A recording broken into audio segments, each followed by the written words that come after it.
Terus informasinya. Kami pun tak dikasih tahu dekat sini nak direlokasi gini.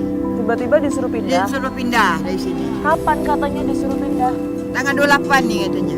Kami macam anak ayam, macam anak ayam aja dipindah ada rumah dia. Tapi tak ada, ini kampung nenek moyang kami, Dek. Tak ada. Barang siapa mengambil tanah dengan ilegal, maka kemudian dibenamkan orang tersebut pada hari kiamat ke dalam 7 lapis perut bumi. Oleh karenanya Islam secara tegas, sahabat-sahabatku, melarang yang namanya mafia tanah, yang namanya melarang mengambil hak orang lain tanpa hak, tanpa kemudian dengan cara-cara yang legal, dengan cara-cara yang benar, dengan cara-cara yang batil. Apakah bersekongkol dengan al-hukam, para hakim, apakah bersekongkol dengan pejabat.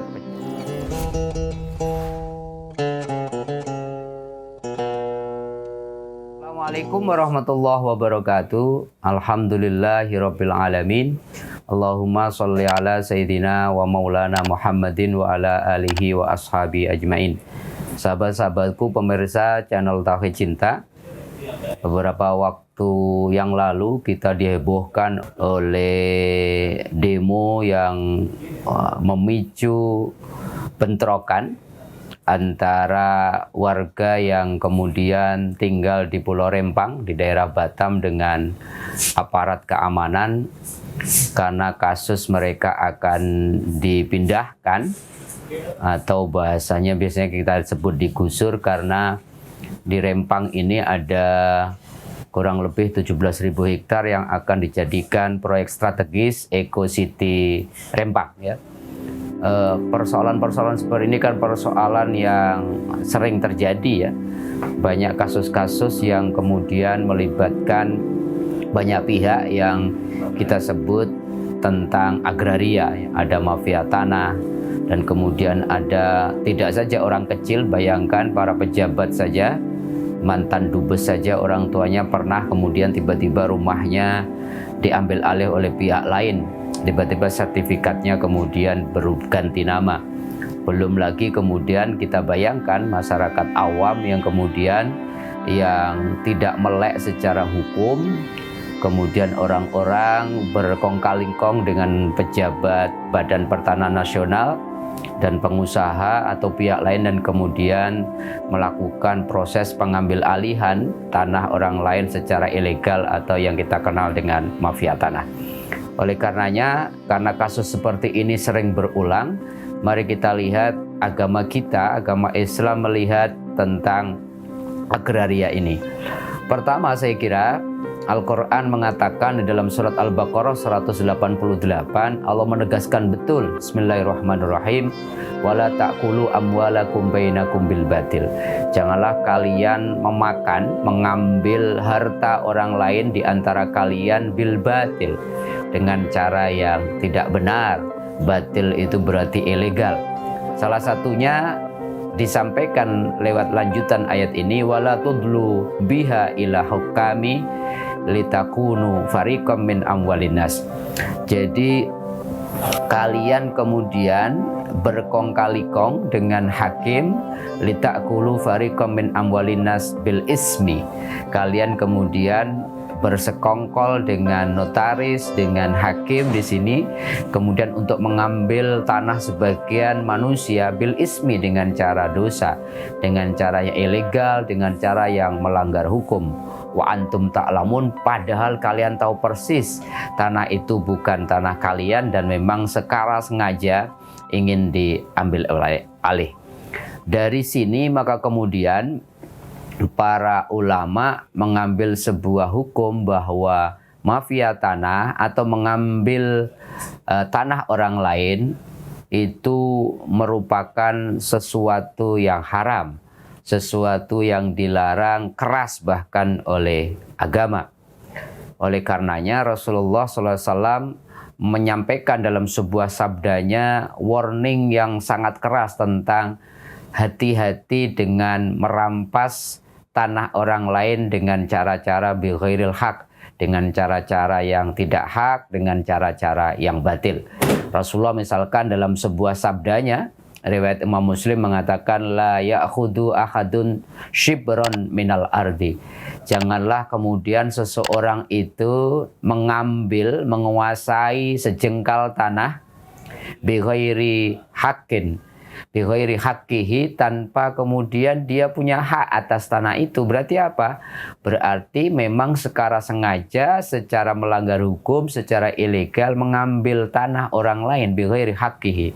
Apa yang kemudian Rasulullah wanti-wanti, bahkan peringatkan bagi seseorang yang mengambil tanah orang lain tanpa hak, illa tawwaqahullahu ila sab'i aradina yaumal qiyamah.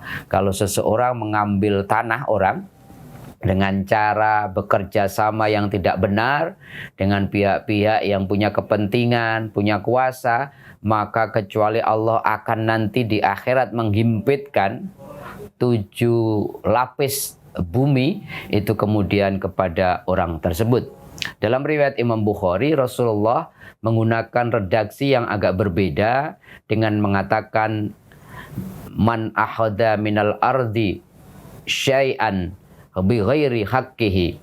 Barang siapa kemudian mengambil dari tanah shiban, itu shibron, itu sejengkal tanah dari seseorang bighairi haqqihi, tanpa kemudian punya hak atas tanah itu, khusifa bihi yaumal qiyamah ila sab'i aradin.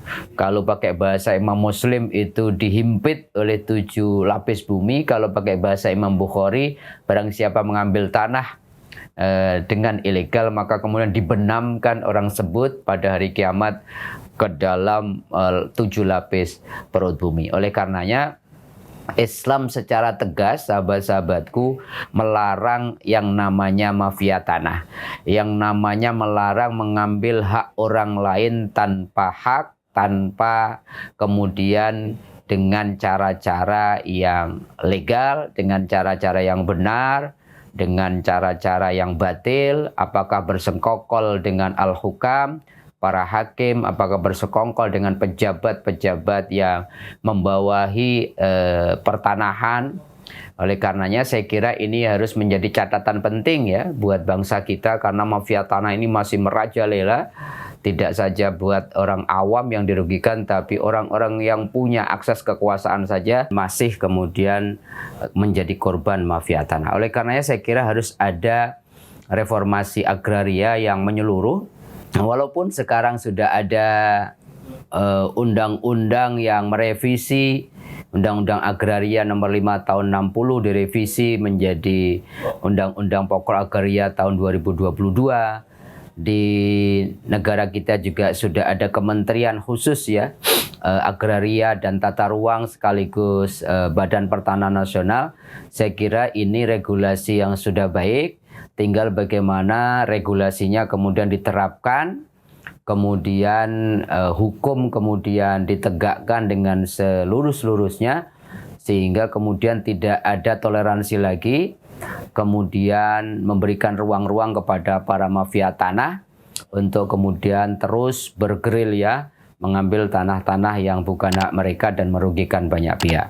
Yang kedua, saya kira ada komitmen pemerintah terutama Polri untuk memberantas mafia tanah. Kalau perlu saya kira negara membentuk pansus khusus atau badan khusus yang kemudian fokus merubah, memberi concern terhadap agraria khususnya mafia pertanahan ini, sehingga jangan sampai kemudian terutama masyarakat kecil kemudian haknya, tanahnya kemudian dirampas karena ketidaktahuan mereka, dan kemudian gara-gara kolusi dari pihak-pihak yang kemudian punya akses terhadap pertanahan dengan merubah, mengganti sertifikat dan sebagainya.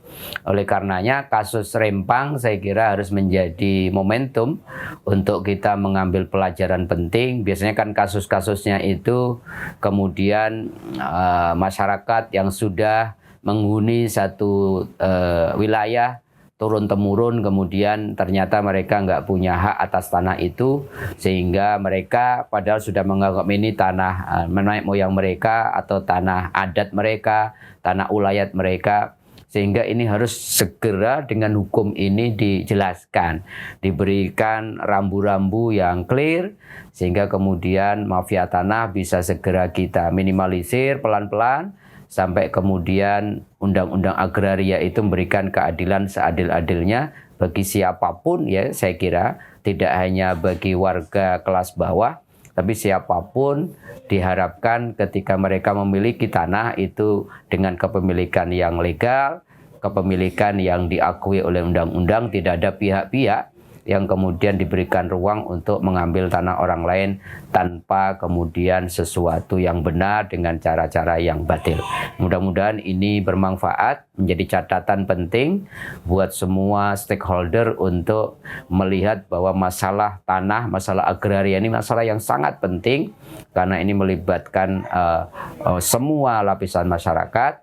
Karena kita tinggal di bumi, maka kemudian bumi harus diatur seadil-adilnya untuk semua pihak. Mudah-mudahan bermanfaat catatan kecil ini. Kurang lebihnya mohon maaf. Assalamualaikum warahmatullahi wabarakatuh.